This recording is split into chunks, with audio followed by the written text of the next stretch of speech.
and it says right on there, manufactured in Japan by Mitsubishi for Chrysler. Hey guys, how's it going? My name is Jeff, and today we're here with my friend Brad DeSantis and his 1978 Dodge Colt, which he's going to be Lancer. Walking us through. Mitsubishi Lancer. It's sort of a Dodge. Depends on who you ask and what country you're in.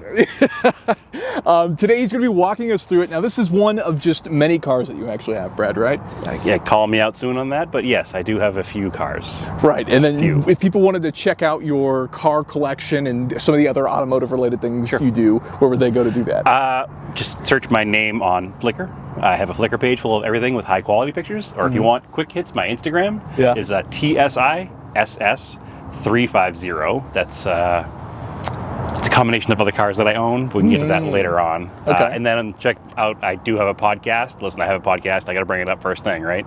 So Auto Off Topic, where me and my lifelong closest friend and car nerd, as well as I, talk about old car stuff on a weekly basis. Yeah, you guys have a variety of good stuff that just like down to earth. We'll talk about working on your own cars, maintaining them. We do a lot of DIY stuff, a lot of maintenance stuff, a lot of talking about just your average, normal old car guy stuff. We don't delve into Lamborghinis and Ferraris and Porsches unless it's a 944. Right, right. So, which I bought first. You did have a 944 before I did, yes, this is true. But anyways, let's talk about the Colt that's in front of us. So what is your history? You mind giving us a little bit about what the Colt is and this car? Background of why I have a Colt. The internet was still, forums were getting bigger, and this is, again, late 90s, early 2000s. Everything was really starting to ramp up as far as like social media and like I said, forums and all that stuff. And I started digging into the history of Mitsubishi and their rally history, really. And I landed on Colts. I grew up not here in the desert, but I grew up in New England, about 11 miles north of Boston, in a little town you've probably heard of with some witches called Salem. Yeah, of course. So in Salem, Massachusetts, or in the Northeast in general, 70s Japanese cars didn't exist anymore. They all rotted away. Salt ruined all of them. Something to do with the environment there? Something to do with the environment, whether it be the salt they put in the roads for the snow or the salt was in the air from the ocean, because again, you lived on the ocean there in Salem. Sure. So basically what happened was I dug into the rally history of things.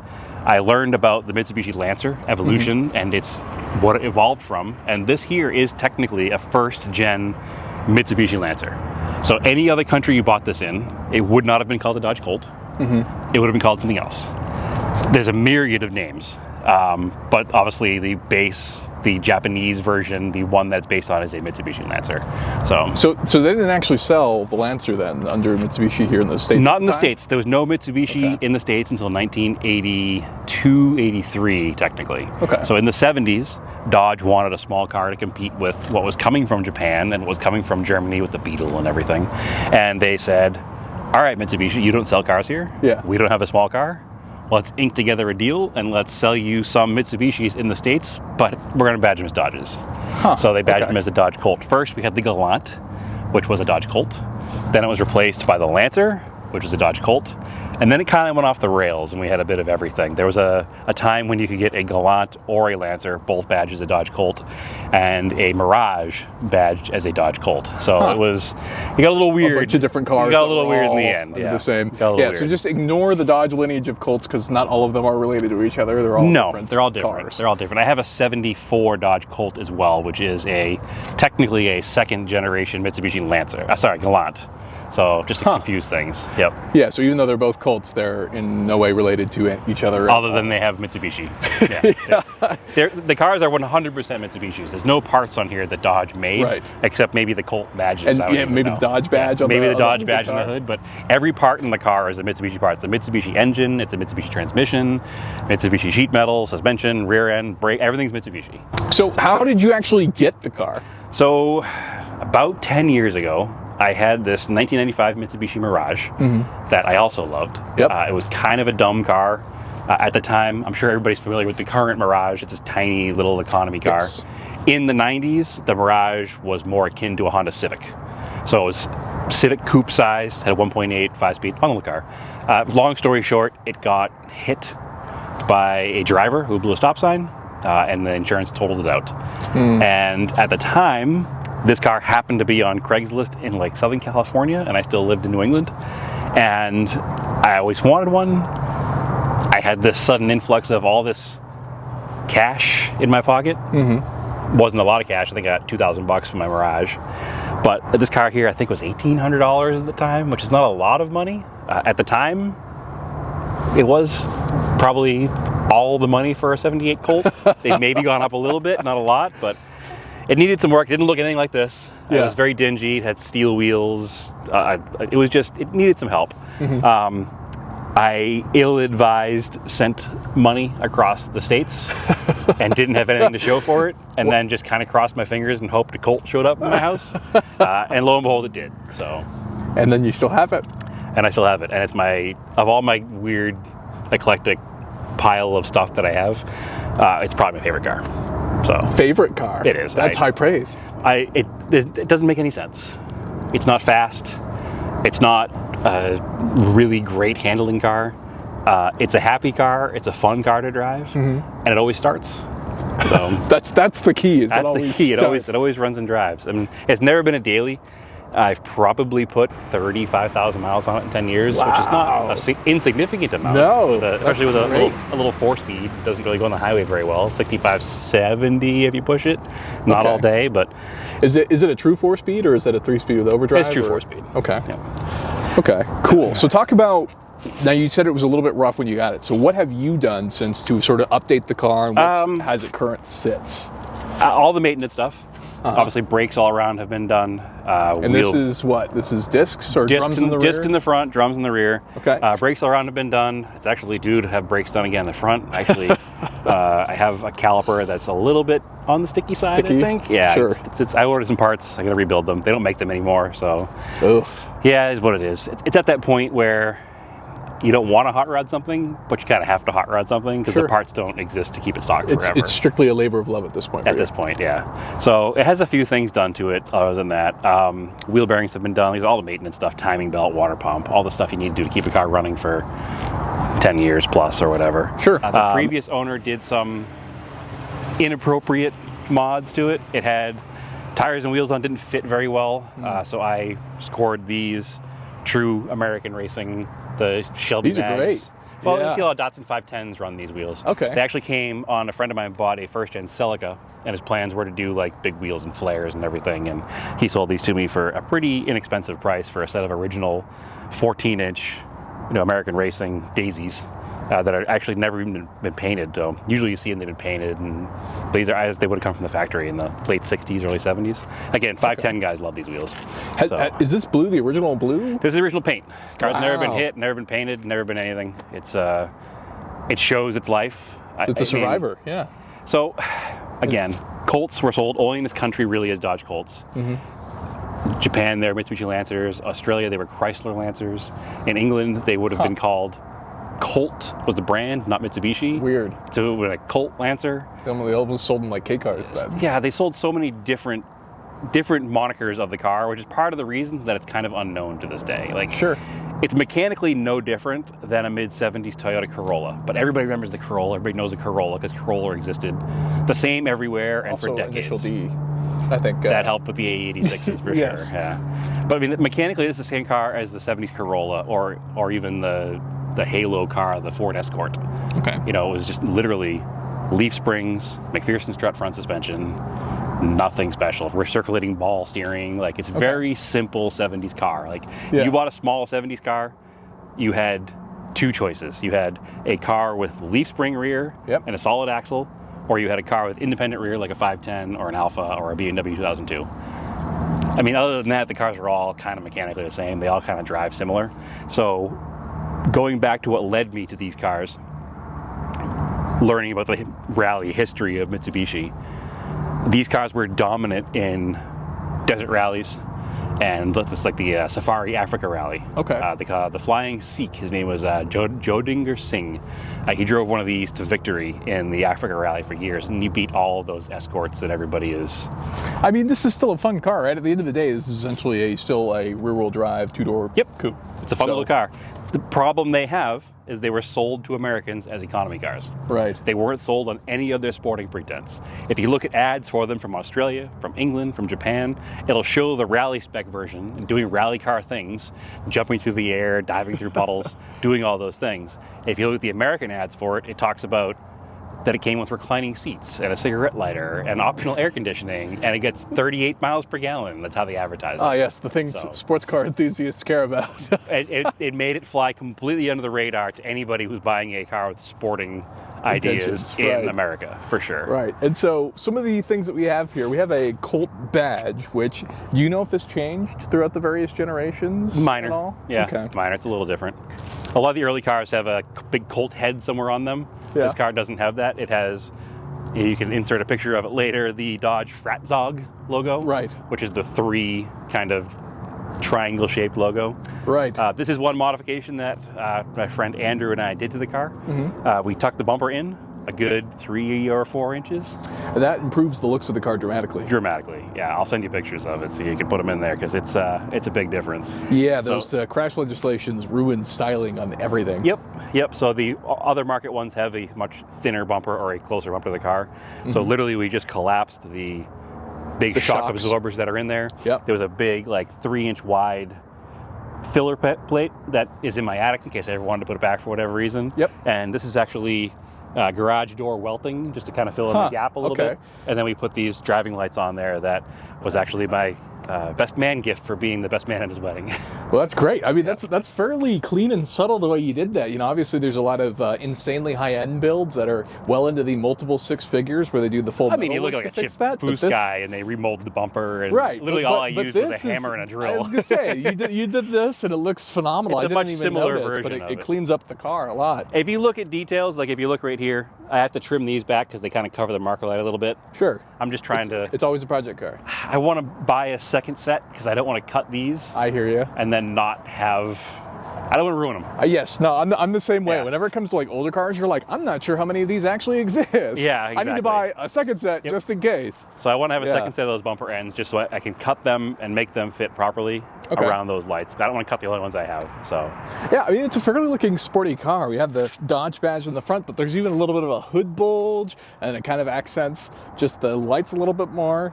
It's a fairly sleek looking car. Obviously, you know, in rally livery, you look a lot more exciting as well, right? They look really cool with the rally livery. It's very similar to the stripe that's on there, except the rally ones, right about here, they come down in a big kind of triangle like this. But other than that, it's very similar to what the rally cars ran. They were usually white with a black hood, black top fender, black trunk, and then numbers and lights. And obviously the nod to the rally cars is the driving lights in the front. Sure. And just the overall look of the car that I was going for. Like I said, when I got it, it had steely wheels on it.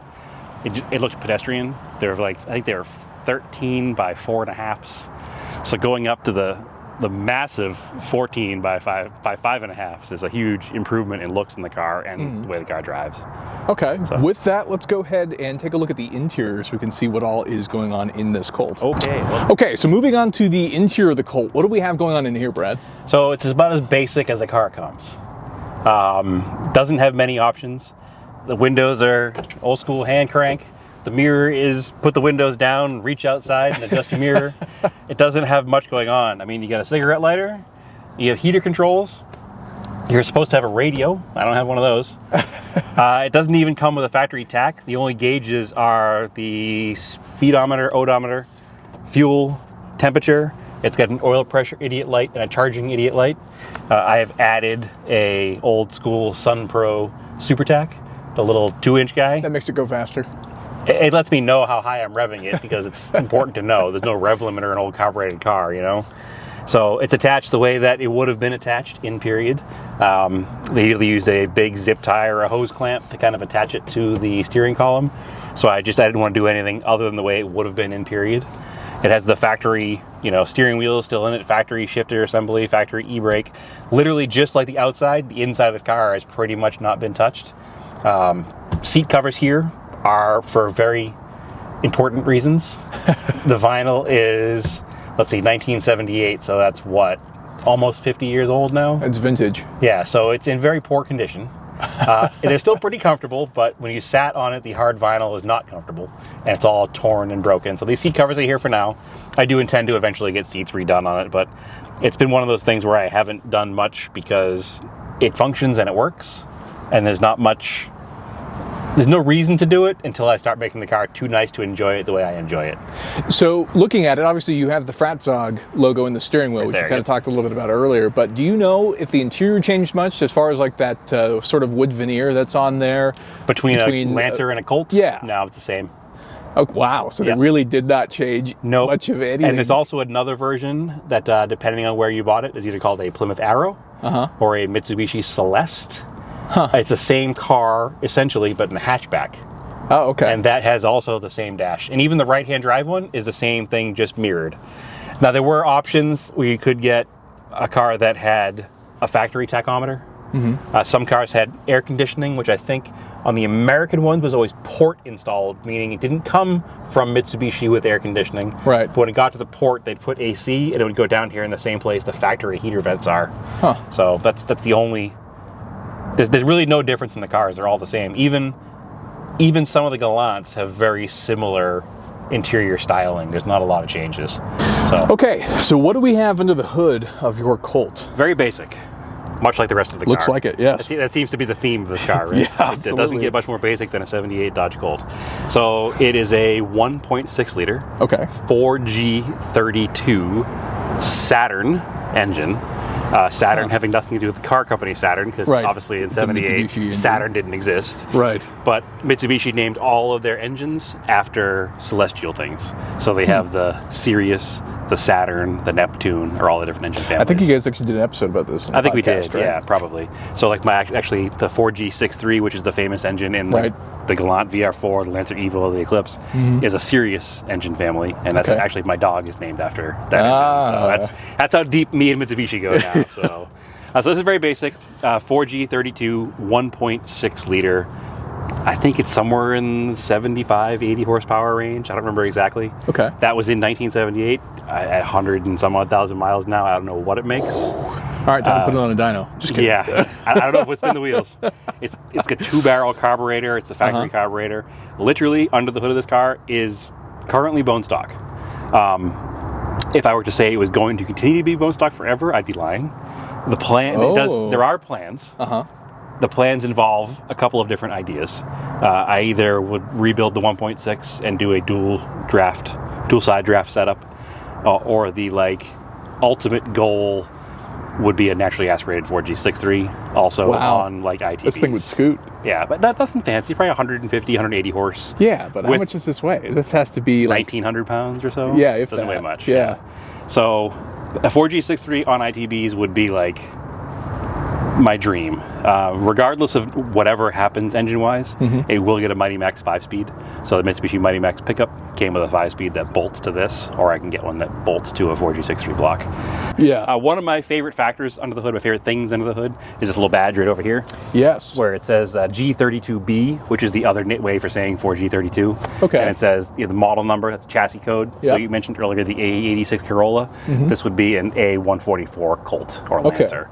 And it says right on that, manufactured in Japan by Mitsubishi for Chrysler. Oh, and I think that's that's funny. just a cool little badge. on the You would car. never find that these days.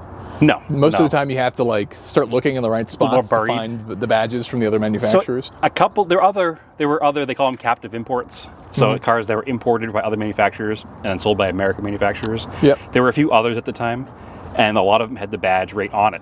So I have a 1983 Plymouth Sapporo, which is a 3rd-gen Galant, and actually on the trunk lid it says Sapporo by Mitsubishi. Really? Yeah. Interesting. So it says imported for Plymouth by Mitsubishi. Yeah, so now we're getting into the last parts. Brad, you want to talk about some of your favorite features of the car and just kind of general Colt ownership experience and all that? So some of my favorite things about the car, it's been all over the U.S., kind of. It's been in 3 very different areas. It was sold new in Modesto, California. It lived in Modesto, California almost its whole entire life until I bought it 10 years ago. So I've always kept the front plate on the car, which expired in 2015 because I bought it in 2014. That's the original plate the car was registered with in 1978. It had both plates on it still when I got it. Then it moved to Massachusetts. So obviously I had my Massachusetts inspection sticker I had to get every year, and I left Massachusetts in 2019. So I've just kind of left the 2019 Mass inspection sticker on there just as kind of a, I don't know, memory of where the car was. And now of course it has Arizona tags on the back, so which is full circle where it lives now. kind of where my life has gone since I bought the car when I lived in Massachusetts. Other cool features about the car, I think I mentioned briefly, the driving lights in the front were a best man gift from my lifetime best friend who I do the podcast with. He bought those for me for being his best man. They're a used set of Japanese market yellow fog lights, which just really fit the car perfectly. They're stamped 1978 and everything. Like they would have been something somebody would have put on the car in 1978. That's pretty incredible. So they're period correct accessories. They're perfectly period correct accessories, yep. And then I love the pinstripe down the side, the word Colt. And then I sourced from the Philippines, if you want to come around the back of the car, there's a badge on the trunk that says Lancer, which obviously never would have been on the car in the US. I don't consider it an up badge. It's not like I'm driving a non-M BMW with an M badge, because the car technically is a Lancer everywhere in the world except for here, so I just added the Lancer emblem to it because that's really how I know the car. So these must be easier to find then, than a Colt badge of the era then. Probably. To find a correct maybe. Colt I don't know. badge. I'd never looked for a Colt badge. It was not easy to find a good one, I'll tell you that. One thing I will say, if you have any interest in Colt ownership, there's no longer an active forum. I'm working on hopefully getting that reactivated. I might wind up taking that over. We'll see what happens. Get friendly with people in the Philippines. Most of these cars that survive are in the Philippines, and there's two different types of this body style in the Philippines and in the rest of the world. This is called a bar type because the taillights are a bar, and there's an L type which has taillights that go up the quarter and then around like an L. So those are the two different versions of the Colt Lancer. I enjoy a car that has this look. You can drive it, you can enjoy it. I could take it out to dinner and park it in a parking lot and not be as stressed about a ding or a dent or something like that. So that's all personal preference, whatever you like in your classic car. I like a little rough around the edges, like I said, patina, right? It's a big word in the hot rod world or the air-cooled Porsche world. To character for non-car people speak. Character, yeah, exactly. Non-car people or not, furniture people also use character. Watch people use character. It shows something that's existed for a long period of time. It's been treated with care, but it also hasn't been treated like it's a museum piece. Right. It's enjoyed, it's used, and if you treat it well, it'll survive for the next person. You know, I've always said I'm the caretaker. You know, I curate my own collection, and I caretake the cars, or I take care of the cars I'm not preserving them for the future generations, but the longer this exists, the happier I am. Yeah. So I like these old cars. They make me happy, and it's my own, I don't know, what's a happy pill? Adderall? It's my own version of whatever the happy pill is for my own serotonin. If I'm having a bad day, I drive one of my weird old cars, and it just makes me happy. You can't not smile driving a car like this. No, of course not. Well, and nobody gets mad at you. You make other people smile too. Obviously, off camera, we actually had somebody that was walking by and said, "Oh my gosh, is that a Colt? Can I come look?" Yeah, exactly. So somebody actually recognized the car while it was sitting over here. No, it's just, and I can't speak for everybody. Everybody's into the cars for different reasons, but for me, it's really my happy place. You know, family, cars. Sometimes cars when family's being aggravated. Cars are family. But my cars are my family. Can't get rid of a member of the family. I've owned this for almost 10 years. I've had my Camaro since before I had a license. And I'm now 43 almost. So it's been a long time. You know, I've had my Sapporo since 2011, 2012, 2011. I mean, all these cars I've had, my father always says we don't buy cars in this family because I got this car addiction from my dad. He says we don't buy cars, we adopt them. And he's not wrong because he has a 67 Camaro he's owned since 1975. Wow. So like he really instilled this kind of love for old cars in me, and I've always just kind of ran with it. My car is different than his. He's more the muscle car, traditional sports car guy. Right. He's got Triumphs and RX-7s and Camaros and Corvettes and that kind of stuff. And I kind of skew a little to the weirder stuff. You know, I have a couple of Colts and NSU, some Cressidas. I do have my Camaro, but then I have a Sapporo and a Starion and weird stuff. But in conclusion, this makes this smile. And that's all that matters to me. Yeah, absolutely. So, Brad, what is the best way for people to find you and keep track of your cars? And so find me on the internet at all the standard internet social media places, Instagram and Threads now, TSISS350. You can find me also on Instagram at Auto Off Topic, which is the podcast, Auto Off Topic, that I record with my lifelong best friend and fellow... Who also helped with this car. He helped a lot with this car, and fellow car nerd, Andrew Pascarella. You can find us there. And then anybody who's a real car nerd kind of has other car hobbies sometimes too, and ours kind of scales to the small scale. The diecast side. So we collect diecast, we build plastic models, we do slot cars, we do RC cars. We're pretty much ruined all car stuff. And we have a special social media account for that too that's called Scale Autocast, and that we do as a once monthly podcast as well, just talking about the scale car world. So perfect. That's where we're at. Cool. Well, thank you, Brad. That's going to be the end of the video. So if you guys have any questions, of course, I'll make Brad answer them. You can throw them down below, Absolutely. of course. If you like the video, hit that like button for me. I'd really appreciate it. And consider getting subscribed for more content like this in the future. With that, thank you so much for watching, and I'll see you guys next time.